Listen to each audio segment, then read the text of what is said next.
Global Malayali ന്യൂസിലേക്ക് സ്വാഗതം. എനിക്കൊരു ചിരി ഉണ്ടോ എന്ന് നിങ്ങൾ വിചാരിക്കരുത്, ഇല്ലെങ്കിൽ ചിരി ഉണ്ട്. എനിക്ക് വളരെ സന്തോഷമാണിന്ന്.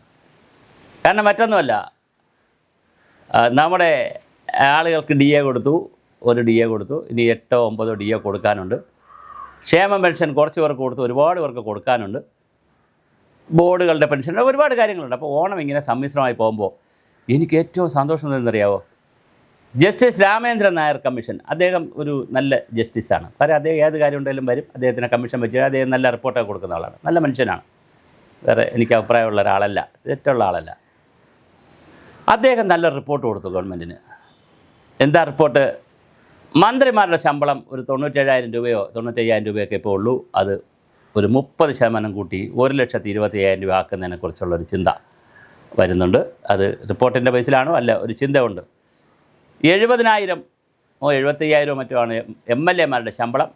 അത് 30% കൂട്ടിക്കഴിഞ്ഞാൽ ഒരു 91,000 രൂപ അല്ലെങ്കിൽ 1,00,000 രൂപയ്ക്ക് അടുപ്പിച്ച് കൊടുക്കണം.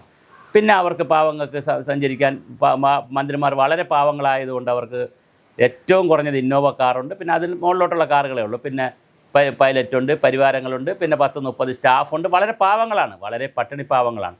പിന്നെ നാട്ടിലെവിടെ ചെന്നാലും അവർക്ക് ഭക്ഷണം കഴിക്കാൻ ഒരു ഗതിയില്ല, പരഗതിയില്ല. പിന്നെ അവർക്ക് വീട് കൊടുത്തിരിക്കുന്ന വളരെ ചെറിയ ഒറ്റമുറി വീടാണ്, വീടൊന്നും കൃത്യമായി കൊടുത്തിട്ടില്ല. പാവങ്ങളാണവർ, മന്ത്രിമാർ വളരെ പാവങ്ങളാണ്. അതുകൊണ്ട് അവർക്ക് 1,30,000 രൂപ 30% കൂട്ടിക്കൊടുക്കാനാണ് തീരുമാനിച്ചിരിക്കുന്നത്. PSC മെമ്പർമാർക്ക് കൂട്ടിക്കൊടുത്തില്ലേ? PSC ചെയർമാന് കൂട്ടിക്കൊടുത്തില്ലേ?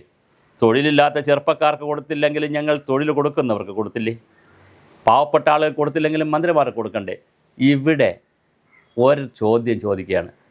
ബഹുമാനപ്പെട്ട, പ്രിയപ്പെട്ട, സ്നേഹമുള്ള സതീഷ് മാഷേ, താങ്കളുടെ നിലപാടറിയാനാണ് ഏറ്റവും വിഷയം. താങ്കൾ വലിയ നിലപാടുള്ള ആളാണ്. താങ്കൾ അന്തസ്സുള്ള നിലപാടുകാരനാണെങ്കിൽ ഈ വർദ്ധിപ്പിച്ച പൈസ പ്രതിപക്ഷത്തിന് വേണ്ട എന്ന് താങ്കൾ പറയണം. അതാണ് അതിൻ്റെ ഒരു ഊർജം. ഒന്ന് വർദ്ധിപ്പിക്കരുതെന്ന് പറയണം. ഈ സാമ്പത്തിക പ്രതിസന്ധിയൊക്കെ ഉള്ള കാലത്ത് വർദ്ധിപ്പിക്കരുതെന്ന് പറയണം.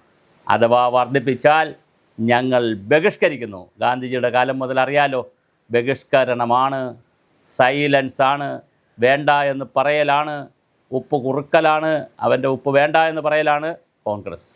അതുകൊണ്ട് കോൺഗ്രസും UDF-ഉം MLA-മാർ ഒരു കാരണവശാലും വർദ്ധിച്ച ഫീസ് വാങ്ങാൻ പാടില്ല, ഓണറേറിയം വാങ്ങാൻ പാടില്ല. വർദ്ധിപ്പിക്കുന്നില്ല. കഴിഞ്ഞ മന്ത്രിസഭയിൽ വന്നു, അപ്പോൾ മാറ്റിവെച്ചു, ഒരു ചർച്ചയൊക്കെ ഇട്ട് മാറ്റിവെച്ചു എന്നൊക്കെ പത്രത്തിലൊക്കെ വരുത്തി, ചാനലിലൊക്കെ വരുത്തി. ഇപ്പോൾ ശ്രീകണ്ഠൻ നായർ ഇത് ബ്രേക്ക് ചെയ്തിട്ടുണ്ട്, 24-ൽ വരുത്തി. നാട്ടിലൊരു ചെറിയ ബഹളമൊന്നും ഇല്ലാത്തൊരു സാഹചര്യമൊക്കെ ഉണ്ടാക്കി മറ്റേതെങ്കിലും ബഹളം നടക്കണതിൻ്റെ ഇടയിൽ വരുന്നൊരു ക്യാബിനറ്റിലൊക്കെ വെച്ച് അങ്ങ് പാസ്സാക്കും. എല്ലാവരും കൈയടിക്കും, എല്ലാ MLA-മാരും കൈയടിച്ച് പാസ്സാക്കും. അസംബ്ലിയിൽ യുനാനിമസ്സായിട്ട്, അസംബ്ലിയിൽ അങ്ങനെ ഇത് വോട്ടിനെങ്ങാനും ഇട്ടാൽ എന്തിനു വോട്ടിനിടുന്നു?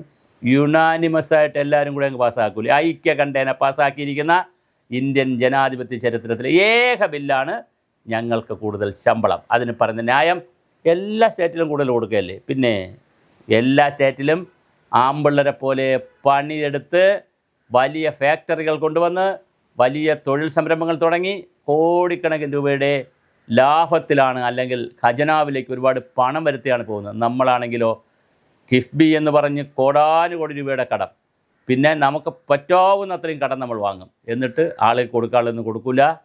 മന്ത്രിമാർ നന്നായിട്ട് വാഴട്ടെ. ഞാനൊരു ചെറിയ ഉദാഹരണം പറഞ്ഞ് അവസാനിപ്പിക്കാം. എനിക്ക് പരിചയമുള്ളതാണ്, എനിക്ക് പരിചയമല്ല, എൻ്റെ ഒരു ബന്ധവും കൂടിയാണ്. പരിചയം ആണ് പ്രധാനം എന്ന് പറഞ്ഞാൽ മതി, ഇപ്പം അങ്ങനെ കണക്കാക്കിയാൽ മതി. എൻ്റെ ഒരു വളരെ അകന്ന ബന്ധു, അവർ കൊച്ചുകുട്ടികൾ ഈ വീട്ടിൽ പാല് വാങ്ങുമ്പോൾ, സാധാരണ ആൾക്കാരാണ്, അപ്പോൾ പാലൊക്കെ കുറച്ചല്ലേ വാങ്ങുള്ളൂ. അപ്പോൾ പാല് വാങ്ങുമ്പോൾ കൊച്ചുകുട്ടികൾ പാലിന് കരയും. അപ്പോൾ അവർക്ക് ചായയാണ് ഇട്ട് കൊടുക്കുന്നത്. അപ്പോൾ ഒരു ഗ്ലാസ് പാലവിടെ വച്ചേക്കും. അപ്പോൾ ചോദിക്കും, അമ്മ ഈ പാല് ഞങ്ങൾക്ക് വേണമെന്ന് പറയും. കൊച്ചുകുട്ടികളല്ലേ, അപ്പോൾ പറയും തരൂല, അമ്മ കുടിക്കും. അപ്പോൾ പിള്ളേർ ബഹളം ഉണ്ടാക്കുമ്പോൾ അമ്മ പറയും, ഇടയിൽ നിങ്ങൾ ബഹളം ഉണ്ടാക്കരുത്, ഞാൻ നന്നായി പാല് കുടിച്ച് ആരോഗ്യത്തോടെ ഇരുന്നാൽ മാത്രമേ നിങ്ങളെ നോക്കാൻ പറ്റുള്ളൂ. ശരിയാണ്, അമ്മ പാല് കുടിച്ച് നല്ല തടിച്ച് കൊഴുത്തിരുന്നാലല്ലേ മക്കളെ നോക്കാൻ പറ്റുള്ളൂ. അതുപോലെ മന്ത്രിമാർ തടിക്കട്ടെ, കൊഴുക്കട്ടെ, ആവശ്യം പോലെ ശമ്പളം കൂട്ടിക്കൊള്ളു. ഈ 30% എന്നുള്ളത് 50% കൂട്ടണം. 90,000 രൂപ 97,000 രൂപ 1.5 ലക്ഷത്തിലേക്ക് ഉയരട്ടെ. പെട്രോൾ കൂപ്പൺ വീട്ടുകാരെ ബന്ധുക്കളെ വണ്ടിക്ക് കൂടെ അടിക്കാനുള്ള പെട്രോൾ ചാർജ് കിട്ടട്ടെ. ആവശ്യം പോലെ പൈസ നിങ്ങൾക്ക് കിട്ടട്ടെ. ഒരു പരാതി ആരും പറയരുത്. പ്രതിപക്ഷ നേതാവിനോട് പറയാനുള്ളത്, നിങ്ങൾ ബില്ല് വളരെ നേരത്തെ തന്നെ ബില്ല് കൊടുത്ത് ആദ്യമേ വാങ്ങിച്ചോണം. അല്ലെങ്കിൽ മാന്യത എന്ന് പറയുന്നൊരു വസ്തുത ഉണ്ടെങ്കിൽ ഇത് കൂട്ടരുതെന്ന് പറയണം ആഭ്യന്തരമായി, അല്ലെങ്കിൽ വേണ്ട എന്ന് പറയണം. രണ്ട് കൂട്ടരും കൂടെ കൂട്ടിയിട്ട് ഞങ്ങളെ പൂട്ടരുത്.